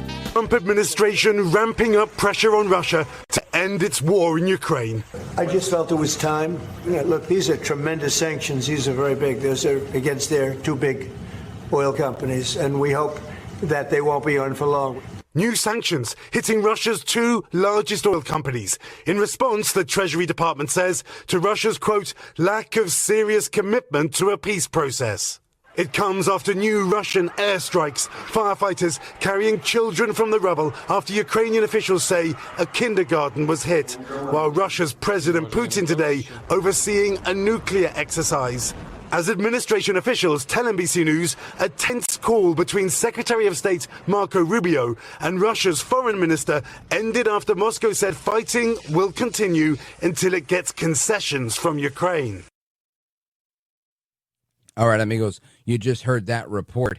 President Trump playing hardball with Russia. Again, I don't know how many more sanctions we can put on these people. They seem to, have, you put a sanction on Russia, it's like water off a duck's back. But they keep killing and killing and killing. It's the meat grinder for sure. I want to get to the bottom of this, though, because, of course, these sanctions are on energy. And this is a big deal. Trisha Curtis is CEO of PetroNerds. She's host of the PetroNerds podcast and an economist for the American Energy Institute. Trisha Curtis, welcome. Hey, thanks for having me. Pleasure. So what do you think of this move by President Trump placing these latest sanctions on Russia? Are they going to be effective? Are they going to get us the desired result? Are we going to soften up Russia, or are we just going to piss them off a little bit? Well, I'm all for pissing them off a little bit because I don't think we've done enough. But I think sanctions are all about implementation, right? So, what the Trump administration has done on oil, they've clearly, talked to the Saudis. The Saudis have increased output. We're at 13.64 million barrels per day. So we have the wiggle room right now with a lot of oil on the water to sanction Russia.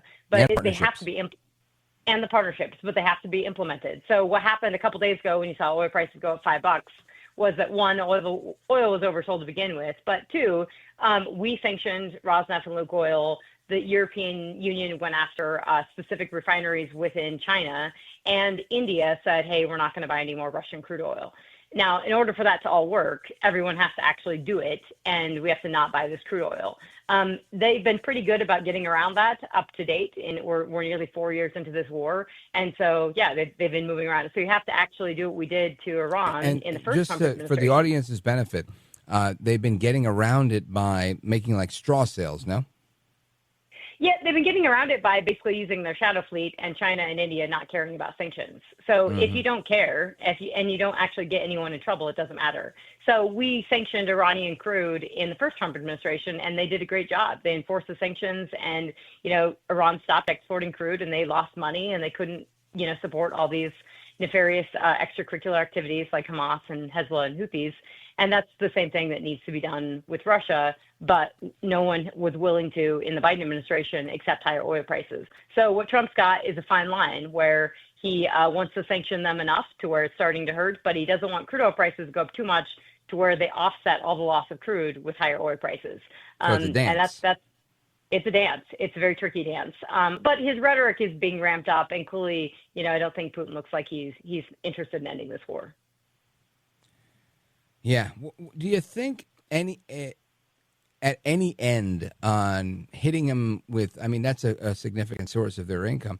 Do you think that that's going to get them to deter from their desire towards war, or is that not an effective strategy?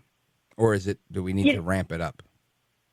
I think that sanctions alone probably are not going to do it. No one thought that Putin was actually going to invade Ukraine when he did it. Yeah, I mean, the troops were aligned, it happened. And so we have to take off our rational Western mindset of how we think about this. And we need to be thinking about this from a Russian and Chinese framework. The Chinese are really heavily invested in helping the Russians. They're pretty interested in seeing this war continue. I mean, it benefits China a lot. So I think we have to be honest with ourselves that this is, there's a lot more at play. We have a lot of geopolitical dynamics going on. This is not just Russia's war in Ukraine. And they're getting help from Iran and from North Korea and from China explicitly. And so sanctions alone, it would work if we really enforce them, right? It would definitely help to where we could see some deterioration in their economy and put some real pressure on Putin.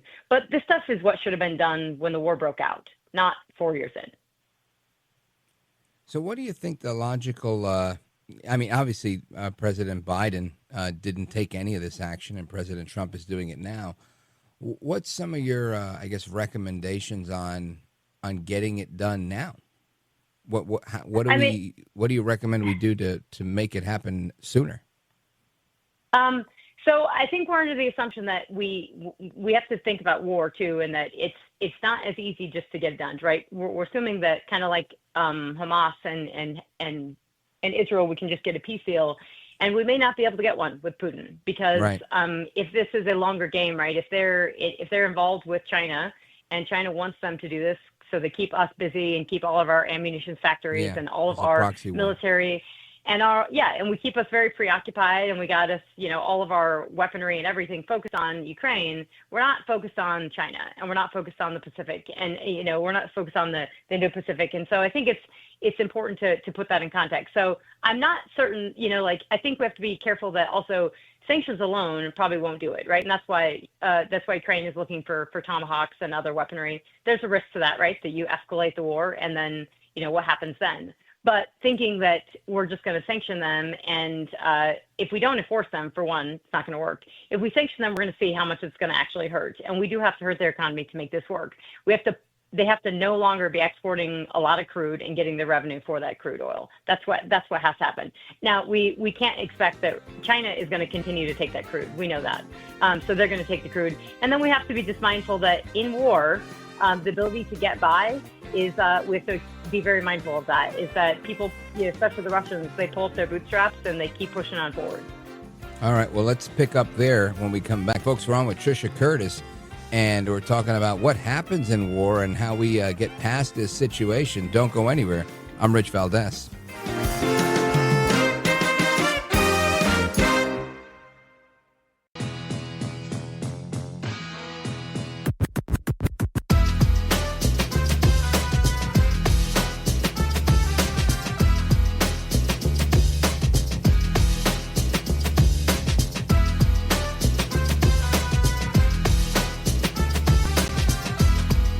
Now, 833-4VALDEZ. That's 833-482-5337. 833-4VALDEZ. That's Valdez with an S. All right, amigos, welcome back. It's Rich Valdés keeping you company this Friday night, live and national, 32 minutes past the top of the hour. We're at the bottom now, and I want to get into the final part of our conversation on these Russian sanctions that President Trump has placed on energy coming out of Russia. And we've had some very good discussion on that with our guest, Trisha Curtis, CEO of PetroNerds, host of the PetroNerds podcast, and She serves as an economist for the American Energy Institute. And we left off, Trisha Curtis, with you explaining to us, I guess, the importance of how to implement this moving forward so that it makes sense. Go right ahead. Yeah, I mean, I just want to remind listeners and talk to folks that, there's no easy silver bullet here.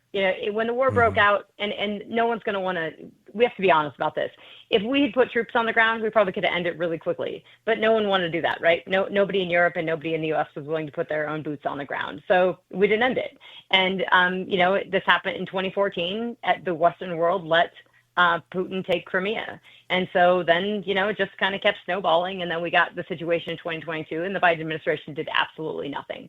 I don't think Trump's wrong that it probably wouldn't have happened had he been in there, because he's proving, what he did dropping the B-2 bombs on Iran, and what he's doing currently actually in Latin America. I mean, he's proving that you push me and I'll push back. And so the sanctions on Russia are a bare minimum. You started out by saying, how much more can we sanction them? I mean, it's ridiculous that we have this plethora of sanctions. If you remember earlier this year, at the beginning of this year, the Biden administration also put on sanctions, but those were not enforced. So you have to actually enforce the sanctions. You have to take the crude oil off the market. That's hard for people, because that means oil prices are going up. And that's probably what we need. We need to actually restrict the flows, but we have to, as we talked about before, that careful dance where you have to restrict the flows enough to where if you pop up oil prices, he's not just offsetting all of the loss of oil with increase in revenue from oil. And if people want to keep up to speed with the work that you're doing on this and the rest of your analysis, how do they catch your podcast? How do they get your analysis and the work that you're doing as well? Yeah, well, you can reach out on the website. It's at PetroNerds.com, and the contact us page, and reach out directly. You can follow me on LinkedIn, Trisha Curtis, and just follow me on LinkedIn. There's a plethora of information that I put out there. And the podcast is on every platform. It's on YouTube if you want to watch it, and it's on, Apple, iTunes, Spotify, everything. And it's called PetroNerds. You just Google it, and you will find it. Outstanding. Well, I think there's always a need here for a Petro nerd. Because that petro dollars make the world go round in many ways. And I appreciate you being here, Trisha Curtis. Folks, give her a follow, check her out, follow the podcast, and I appreciate you coming. Godspeed to you. Absolutely. Thank you so much. You bet. And amigos, your thoughts, your calls, your opinions are coming up right now. The number 833-482-5337, 833-4-Valdés. Let me see. Where do we go? We're going to go to Evergreen, Montana, line 3. We're going to check in with our friend Frank, who's calling us from KOFI. Frank, go right ahead. You're on with Rich Valdés. Hi, Rich. Canada had, in 1992, decided to come up with their own constitution and to show their independence of the crown. But you look it up, and over 90% of the land is owned by the crown in Canada. They're not independent. They're mental slaves. They're poor in that sense. They should really listen to what Trump is saying, that we should become one country. Heck with the king. And we would have more independence for everyone and wealth. Yeah, I agree with that. Now, do you think things are going to go better for them with their new prime minister, Carney, as opposed to their old prime minister? I don't know. Is he a liberal or is he a conservative? He's a liberal. The conservative lost by a little bit. Well, there's no hope for him. He's a mental midget. Most of the liberals, all they are up there. But my God, it's just, oh God. I was also going to say something about northern Montana on the border of Glacier National Park and Canada on our side. What's going on up there? On the Continental Divide, they're up there where there's a couple rivers that one flows with fresh water clear to the Arctic Ocean. The other one goes all the way to the Saskatchewan River, all the way to the Hudson Bay. It's fresh water. And they've got plenty of water up there, but it sure could be diverted down here in the United States and and we don't need any of their tariffs, or we'll just take the water back. If that's an alternative.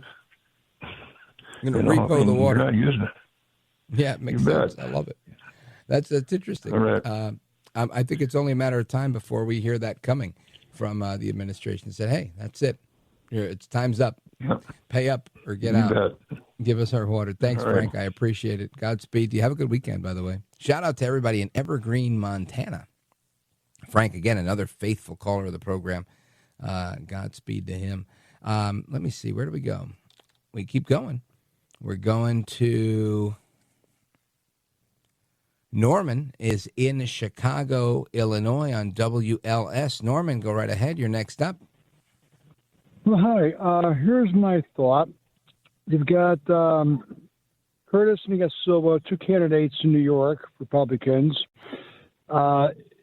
If Mamdani, with his policy... Well, no, Curtis Sliwa is the only Republican. It's one guy. Okay, I'm sorry.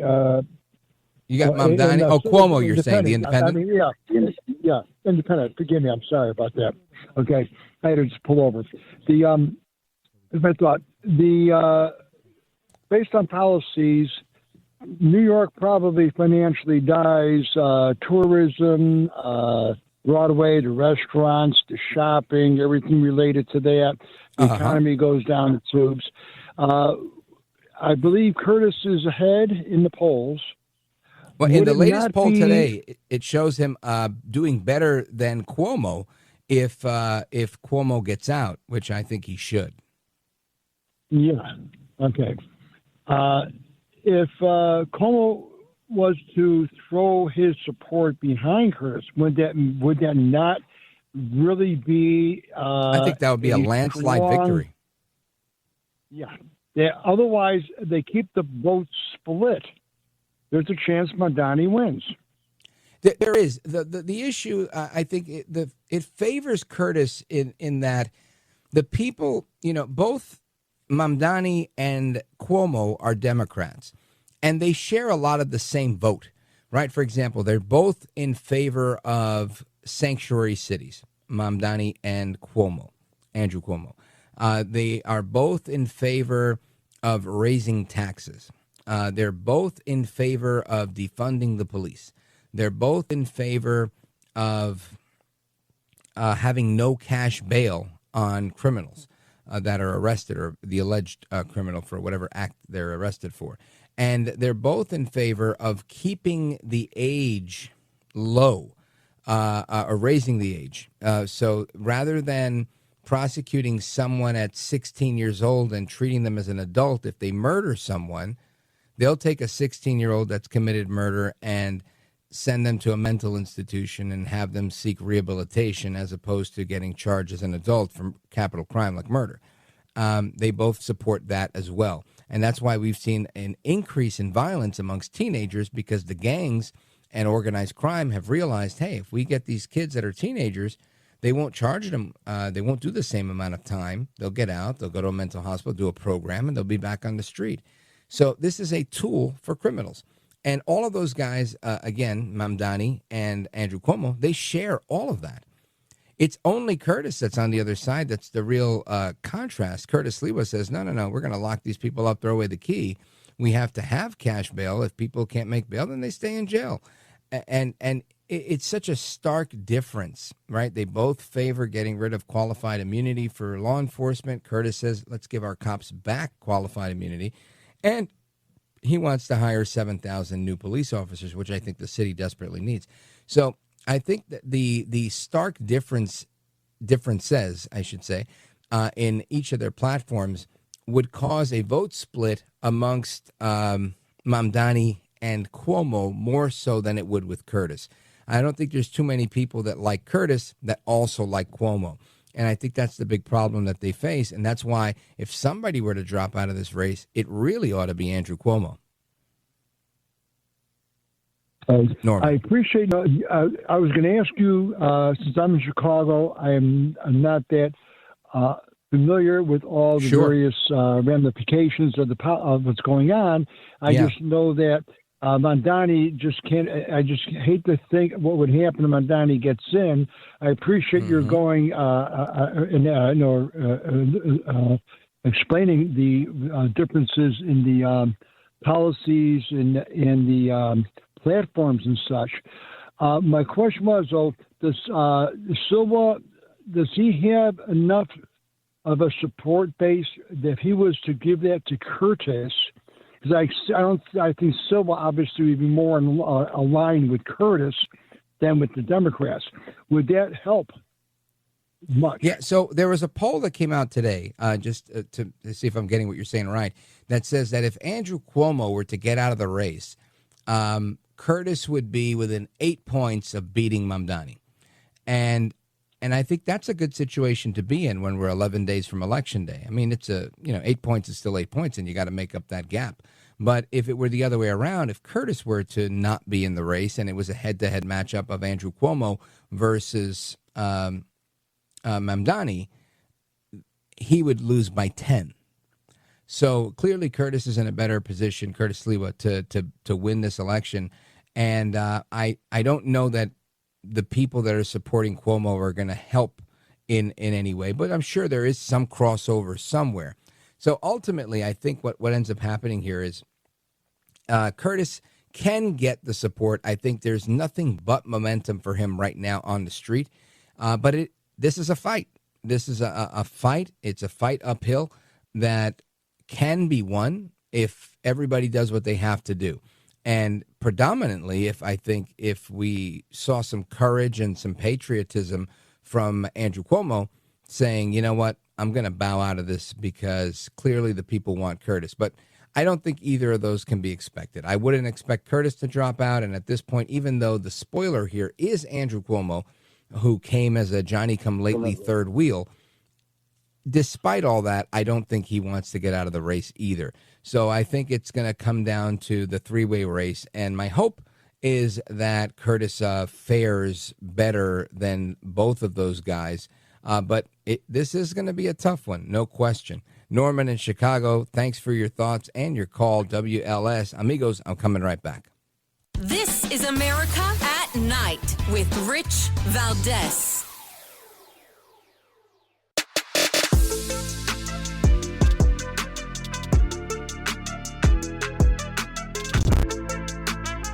All right, amigos, we're getting to lots of calls tonight about the destruction of the White House, whether you like it, whether you don't like it. We're going to be talking to you momentarily.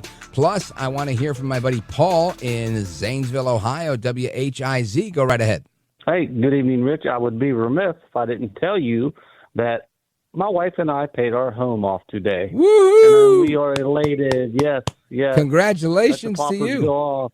Thank you. Thank you. So it can be done in the United States of America, people. That's the American dream, right? Yes, sir. And I have 2 points here, or two things to say if I could. I'll get back to that in just a minute. But my second one was, you know what? This government shutdown hadn't affected me a bit. Oh, look at that. It hasn't bothered me a bit. I do feel for some of the workers, but this is what we need to do. We need to cut the pork out.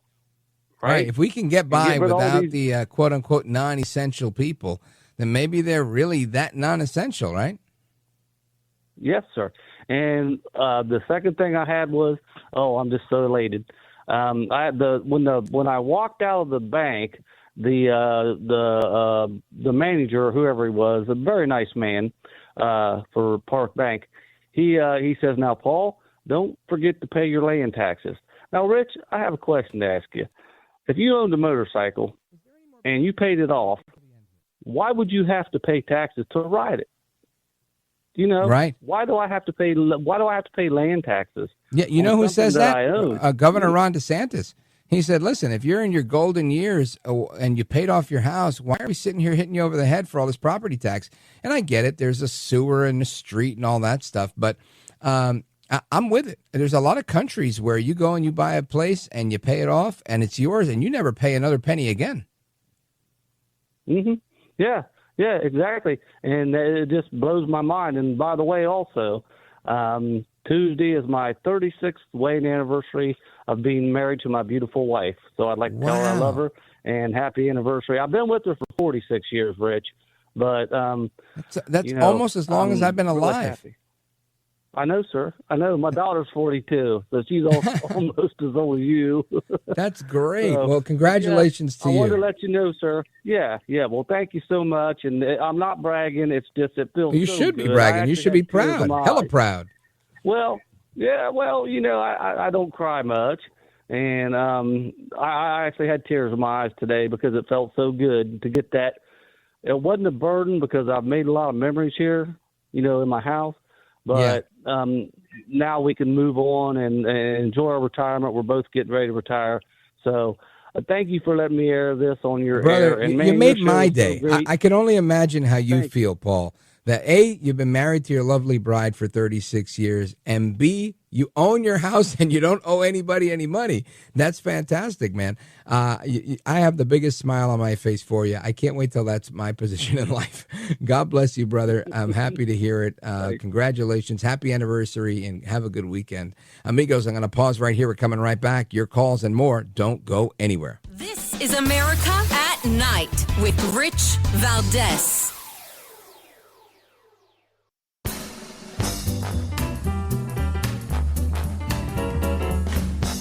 All right, let's go to the left coast. David in San Francisco, California, KSFO country. David, what's on your mind? Quickly. Well, thanks, Rich. I was afraid your new screener was a coward. The destruction of the White House. Do you remember in the Bible how it talks about the angels go around and mark the houses of the holy, and that those that are not marked get destroyed? Oh, you're talking about the Passover. And the Passover, what a beautiful, sacred, solemn, holy holiday.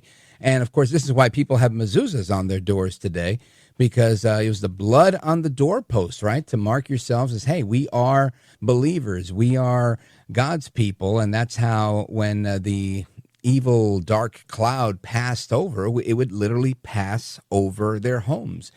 Now, I will say this. I don't know if there's a mezuzah on the White House, David, but I do know that this wonderful, bigly, beautiful ballroom that President Trump is making is going to be a work of art, a real feat. And it's all coming at next to zero taxpayer expense.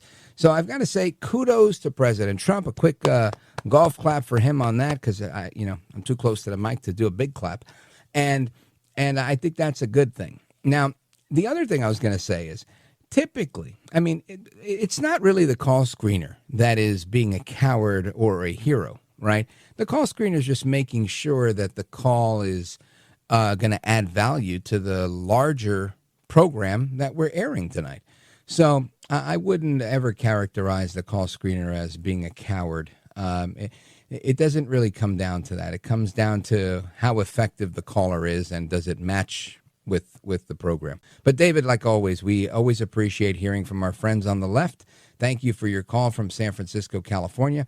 And Joe in Salem, Arkansas, I've got seconds to go here, so I don't know if we can really get into much, but I want to wish you a good weekend. And I also agree with blowing up the drug boats. I think Trump was spot on today when he said, no, not a declaration of war. We're just going to kill people that bring drugs into our country. They're going to be dead, like dead. I thought that was terrific. Joe, hasta la próxima. Take care. Good night, and God bless you, America. I'm Rich Valdés. See you guys Monday.